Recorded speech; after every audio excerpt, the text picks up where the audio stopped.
ஓம் come கணபதையே நமக. தமிழ் ஆன்மீகம் TV நேயர்கள் அனைவருக்கும் ஜோதிட குருஜியின் இனிய வணக்கங்கள். நம்ம சேனலை சப்ஸ்கிரைப் பண்ண அனைத்து இனிய நெஞ்சங்களுக்கும் எங்களது அற்புதமான நன்றிகள். சப்ஸ்கிரைப் பண்ணாதவங்க சப்ஸ்கிரைப் பண்ணிக்கங்க. இந்த வீடியோ காணொலியை ஃபுல்லாக பார்த்துட்டு ஸ்கிப் பண்ணாமல் பார்த்தீங்கன்னா தான் எந்த டேட்லேருந்து எந்த டேட் உங்களுக்கு என்ன நடக்கும் அப்படிங்கிறது தெரியும். ஆக ஸ்கிப் பண்ணாமல் பார்த்துட்டு நீங்கள் உங்களோட கமெண்ட்ஸை சொல்லுங்கள், லைக் பண்ணுங்கள், ஷேர் பண்ணுங்கள். எங்களுக்கு ரொம்ப சந்தோஷமாக இருக்கும். உங்களுக்கும் நிறைய பதிவுகளை நாங்கள் போட முடியும். அந்த வகையில் இந்த காணொலியில் நம்ம பார்க்க போகிறது அதி அற்புதமான சூரிய பகவானின் பெயர்ச்சி.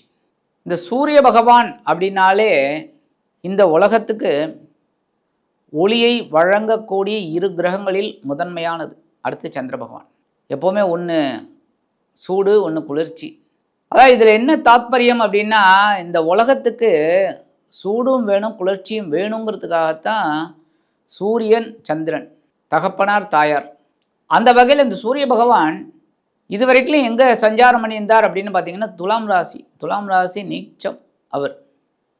ஏன்னா மேஷத்தில் உச்சம் அப்படின்னாலே ஆட்டோமேட்டிக்காக துலாமில் நீச்சம்.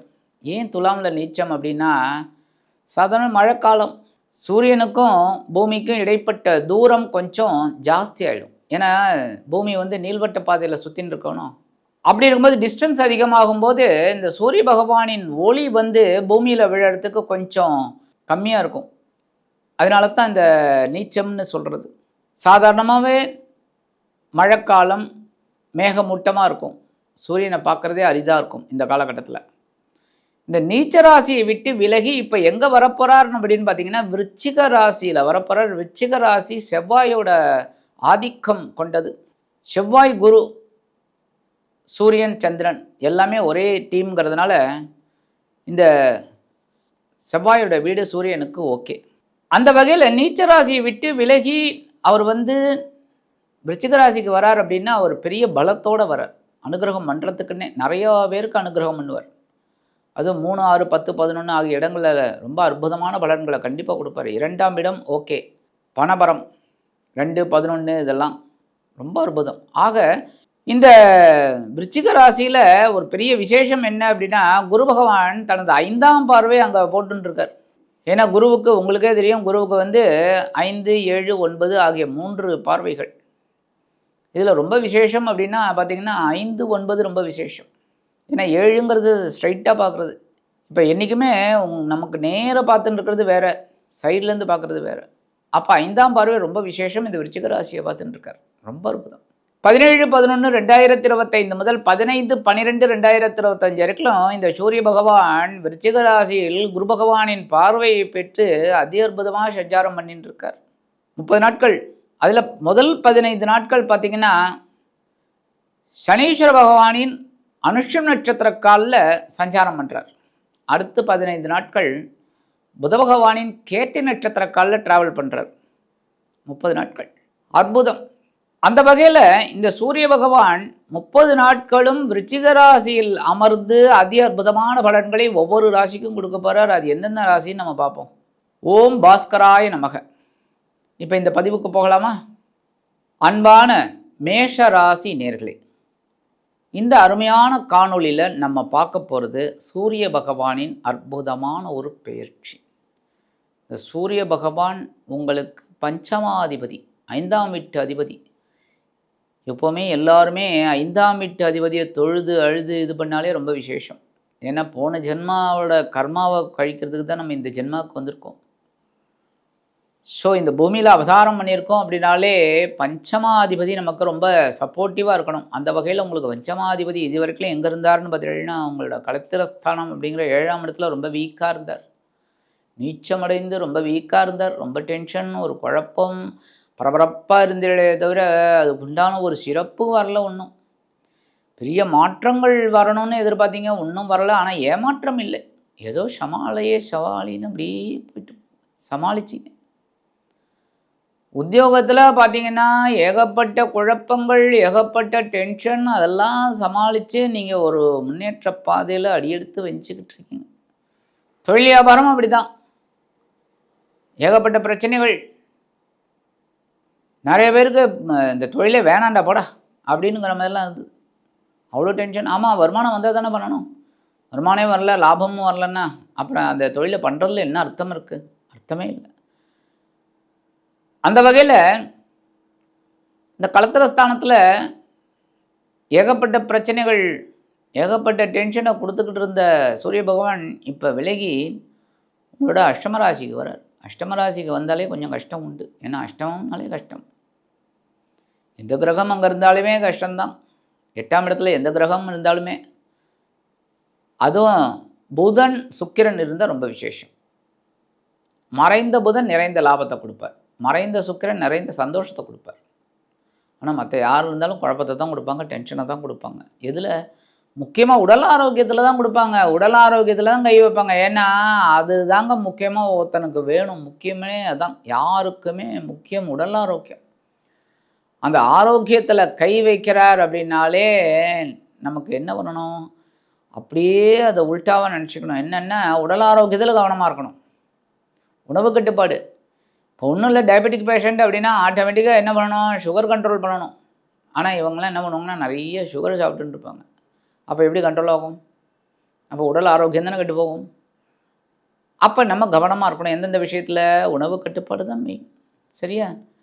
அப்போ அஷ்டமராசிக்கு வரார் அப்படிங்கும்போதே நம்ம உடல் ஆரோக்கியத்தில் கவனமாக இருக்கணும். இருந்தாலும் ஒரே ஒரு ப்ளஸ் பாயிண்ட் என்ன தெரியுமா? இந்த அஷ்டமராசியில் வர இந்த சூரிய பகவானை குரு பகவான் 5ஆம் பார்வையாக பார்க்குறது விசேஷம். ஏன்னா எப்போவுமே குருவும் சூரியனும் சேர்ந்தாலே சிவராஜ யோகம்.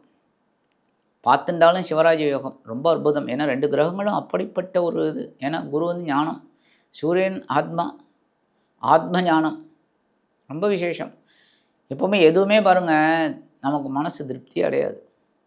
கரெக்டாக? எந்த விஷயத்துலையுமே திருப்தி அடையாது. அது சிற்றின்பமாகட்டும் பேரின்பமாகட்டும். ஆனால் ஒரே ஒரு விஷயத்தில் மட்டும் நம்ம திருப்தி அடையக்கூடிய ஒரு அம்சம் என்ன தெரியுமா? உணவு. சாப்பாட்டில் தான். உங்களுக்கு விருப்பமான ஒரு சாப்பாட்டை சாப்பிட்றீங்க அப்படின்னா, இப்போ உங்களுக்கு சப்போஸ் உங்களுக்கு வடை பிடிக்கும், ஒரு 2 வடை சாப்பிட்றீங்க, 3 வடை சாப்பிட்றீங்க, அதுக்கப்புறம் என்ன சொல்லுவீங்க? அப்பா திருப்தியாக எடுத்துப்பா, ஆத்ம திருப்தி, சூப்பர் அப்படிம்பீங்க. அது ஒன்று தான் நமக்கு திருப்தியை கொடுக்கக்கூடியது. மற்ற எதுவுமே திருப்தியை கொடுக்காது. பணம் காசு எதுவுமே திருப்தியை கொடுக்காது. இன்னும் சம்பாதிக்கணும் சம்பாதிக்கணும் சம்பாதிக்கணும், சேர்த்து வைக்கணும் சேர்த்து வைக்கணும் சேர்த்து வைக்கணும். ஸ்டேட் பேங்க்கில் போட்டாச்சு, இப்போ இந்தியன் பேங்க்கில் போடணும், அதில் போடணும், இதில் போடணும், நகை வாங்கணும், நட்டு வாங்கணும், இதே தான். அப்போ இந்த காலகட்டத்தில் அஷ்டமராசியில் வரக்கூடிய இந்த சூரிய பகவான் குரு பகவானின் 5ஆம் பார்வை பெறுறதுனால சந்தோஷம் இருக்கும். கொஞ்சம் டென்ஷன் இருந்தாலும் குடும்பத்தில் ஒரு சந்தோஷம் இருக்கும். அடுத்தபடியாக முதல் 15 நாட்கள், ஃபஸ்ட்டு 15 டேஸ் எப்படி இருக்குன்னா, உத்தியோகத்தில் கடுமையாக போராடுற மாதிரி இருக்கும். வேலை பளு அதிகமாக இருக்கும். டென்ஷன், ஓவர் டென்ஷன் சொல்லுவாங்க பாருங்கள். டென்ஷன் வேறு, ஓவர் டென்ஷன் வேறு. டென்ஷனுக்கும் மேலே அந்த மாதிரி இருக்கக்கூடிய ஒரு காலகட்டம் இந்த 15 நாட்கள். அதுக்கப்புறம் தொழில் வியாபாரத்துலேயும் அப்படி தான். டயத்துக்கு சாப்பிட முடியாது, டயத்துக்கு தூங்க முடியாது. எல்லாம் உட்காந்துருப்பீங்க, சாப்பிட்ற நேரத்தில் வாடிக்கையாளர்கள் வருவாங்க. அப்போ நீங்கள் சாப்பாட்டை பார்ப்பீங்களா, வாடிக்கையாளர் பார்ப்பீங்களா? அந்த நேரத்தில் நீங்கள் தான் தெளிவாக இருக்கணும். என்னென்னா, யாராவது உங்களுக்கு அசிஸ்டண்ட் யாராவது இருந்தால் நீங்கள் அந்த வாடிக்கையாளரை கொஞ்சம் பாருப்பா, நான் சாப்பிட்டு வந்துடுறேன் அப்படின்ட்டு ஒரு 5 நிமிஷம் சாப்பிட்டு வந்து பார்த்துக்கணும். இல்லையா, ஒரு 5 நிமிஷம் இருக்க முடியுமா சார், சாப்பிட்டு வந்துடுறேன் அப்படி சொல்லுங்கள். இல்லையா, என்ன பண்ணுறது? அதை பார்த்துட்டு உடம்பு ஆரோக்கியத்தில் கவனமாக இருங்க, சாப்பாட்டு விஷயத்தில் கவனமாக இருங்க. ஏன்னா தொழில் வியாபாரமாகட்டும் உத்தியோகமாகட்டும் லாபம் வரணும். லாபம்னா என்ன? உயர்வுகள். அந்த உயர்வுகள் வரணும் அப்படின்னா கொஞ்சம் கடுமையாக போராடுற மாதிரி தான் இருக்கும். ஒவ்வொரு விஷயத்துலையும் ஒரு தெளிவாக இருக்கணும் அப்படின்னா மனசை தெளிவாக வச்சுக்கணும், உடம்பை தெளிவாக வச்சுக்கணும். அடுத்து வரக்கூடிய 15 நாட்கள், ஏன்னா இந்த விருச்சிக ராசியில் பார்த்திங்கன்னா விசாகம் 4ஆம் பாதம் தான். அது ஒரு நாள் தான் இருக்கார் அவர். அதுக்கப்புறம் பார்த்திங்கன்னாக்க அனுஷம் கேட்டை, இதில் 15 நாள் இருக்கார், அதில் 15 நாள் இருக்கார். ஏன்னா முழு நட்சத்திரம், அது உடைவிடாத நட்சத்திரங்கள் அனுஷமும் கேட்டையும். அந்த வகையில் அடுத்து வரக்கூடிய ஒரு 15 நாட்கள் பார்த்திங்கன்னா உத்தியோகத்தில் கொஞ்சம் முயற்சிகள்லாம் பலிதமாகாமல் இருக்கும். தடை தாமதங்கள் கொஞ்சம் கவனமாக இருக்கணும். அதேமாதிரி நிறைய பேருக்கு உத்தியோகத்தில் பிரச்சனைகள் வரலாம். இந்த உத்தியோகம் வேணாண்டா வேறு உத்தியோகத்துக்கு போகலாங்கிற மாதிரிலாம் ஒரு இது இருக்கும். ஆனால் பொறுமையை கையாள வேண்டும். பொறுமையாக இருக்கணும். பொறுத்தார் பூமி ஆழ்வார். பொறுமை வேணும். அடுத்தபடியாக கடன் சுமை அதிகமாகலாங்க. கடன் சுமை அதிகமாகும். கடன் வாங்கக்கூடிய ஒரு சூழல் நிறைய பேருக்கு கிடைக்கும். எதுக்காவது ஒன்று பழைய கடனை அடைக்கிறதுக்கு ஒரு புது கடனை வாங்கி அந்த கடனை அடைக்கக்கூடிய ஒரு சூழல். ஏன்னா அது ரொம்ப நாளாக ஆயிடுத்து, அந்த கடனை அடைக்கணும் கண்டிப்பாக ஆகும். அடுத்தபடியாக மனசில் கொஞ்சம் தைரியம் குறையும். என்னடா அது இவ்வளோ முயற்சி பண்ணுறோம், இவ்வளோ நம்ம பண்ணுறோம், நமக்கு ஒன்றும் ப்ளஸில் வரலையேங்கிற ஒரு டென்ஷனே உங்களுக்கு அந்த முயற்சிகளில் பாதகத்தை கொடுக்கும். இப்போ கவனமாக இருக்கணும்.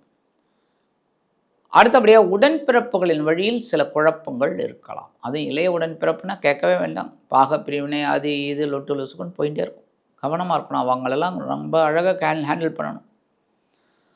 அடுத்தபடியாக முக்கியமாக உடல் ஆரோக்கியத்தில் கவனமாக இருக்கணும். அது முதல்லையே நான் சொல்லிட்டேன். இப்போ இன்னும் அதான் சொல்கிறேன், ஸ்ட்ரெஸ் பண்ணி சொல்கிறேன். என்னென்னா உடல் ஆரோக்கியத்தில் கவனமாக இருக்கணும். ஏன்னா உடம்பு நல்லா இருந்தால் தான் நம்ம மனசு நல்லா இருக்கும். மனசு நல்லா இருந்தால் தான் நம்ம எடுக்கிற வேலைகள் நல்லாயிருக்கும். சரியா? அடுத்தபடியாக இந்த நேரத்தில் உத்தியோகத்தில் மறைமுக எதிர்ப்புகள்லாம் கிடைக்கலாம். பக்கத்தில் இருக்கிற நண்பனே பின்னாடி போயிட்டு அப்படியே நோண்டின்னு இருப்பான்.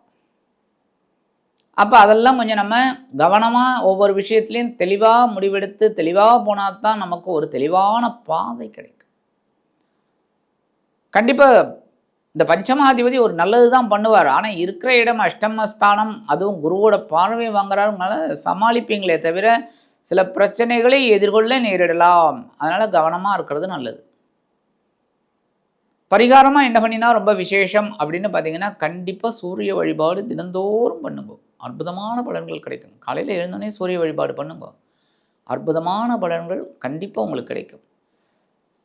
சரி, இந்த சின்ன பரிகாரம் நீங்கள் பண்ணுறதுனாலே பஞ்சமாதிபதி உங்களது அஷ்டமராசியில் மறைந்தாலும் குருவின் பார்வையை பெற்று அதி அற்புதமான ஒரு முன்னேற்றமான பலன்களை கண்டிப்பாக கொடுப்பார் என்று கூறி விடைபெறுகிறேன். நன்றி, வணக்கம். மீண்டும் ஒரு அருமையான பதிவில் நான் உங்களை மனமகிழ்ச்சியோடு சந்திக்கிறேன். வாழ்த்துக்கள். வாழ்க வளமுடன்.